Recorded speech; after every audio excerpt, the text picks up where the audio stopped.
হিজবুল্লাহর নাম শুনেই আতঙ্কে কেঁপে ওঠে ইসরায়েল।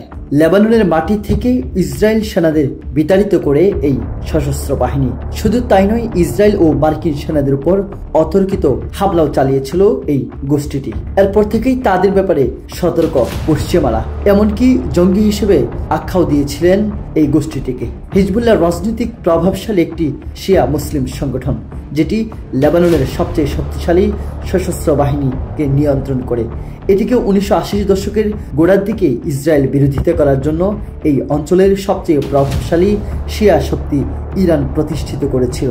তখন দেশটির গৃহযুদ্ধের সময় ইসরায়েলি বাহিনী দক্ষিণ লেবানন দখল করেছিল। হিজবুল্লাহ 1982 সাল থেকে জাতীয় নির্বাচনে অংশগ্রহণ করে এবং একটি অন্যতম প্রধান রাজনৈতিক শক্তি হিসেবে সংগঠনটির উপস্থিতি দেখা যায়। তাদের সশস্ত্র শাখা লেবাননে ইসরায়েলি ও মার্কিন বাহিনীর উপর মারাত্মক হামলা চালিয়েছিল। লেবানন থেকে 2000 সালে ইসরায়েল যখন সৈন্যদের প্রত্যাহার করে, হিজবুল্লাহ তখন সেই সৈন্য প্রত্যাহারের কৃতিত্ব নেয়। এরপর থেকে হিজবুল্লাহ দক্ষিণ লেবাননে হাজার হাজার যোদ্ধা ও বিশাল ক্ষেপণাস্ত্র অস্ত্রাগার ঘাঁটি গড়ে তুলেছে। পাশাপাশি বিতর্কিত সীমান্ত এলাকায় ইসরায়েলের উপস্থিতির বিরোধিতা করে চলছে।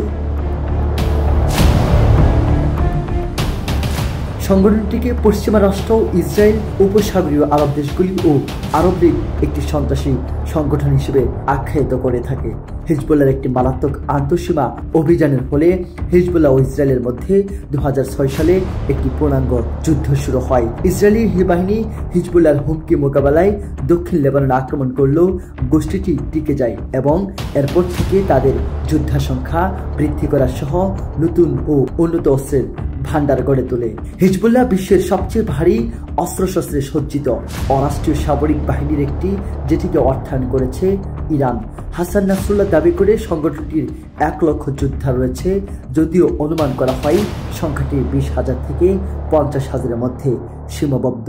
এদের অনেকেই বেশ প্রশিক্ষিত ও দক্ষ যোদ্ধা এবং সিরিয়ার গৃহযুদ্ধেও লড়াই করেছে তারা। তথ্য অনুসারে হিজবুল্লাহ আনুমানিক 1,20,000 থেকে 2 লাখ রকেট ও ক্ষেপণাস্ত্র রয়েছে। তাদের অস্ত্রাগারের বেশিরভাগই ছোট ও অনির্দেশিত আর্টিলারি রকেট। তবে হিজবুল্লাহর বিমান বিধ্বংসী ও জাহাজ বিধ্বংসী ক্ষেপণাস্ত্রের পাশাপাশি ইসরায়েলের গভীরে আঘাত হানতে সক্ষম ক্ষেপণাস্ত্র রয়েছে বলেও মনে করা হয়। গাজায় হামাসের তুলনায় অনেক বেশি অত্যাধুনিক অস্ত্র রয়েছে হিজবুল্লাহর কাছে। রহমতুল্লাহ, SATV ডিজিটাল।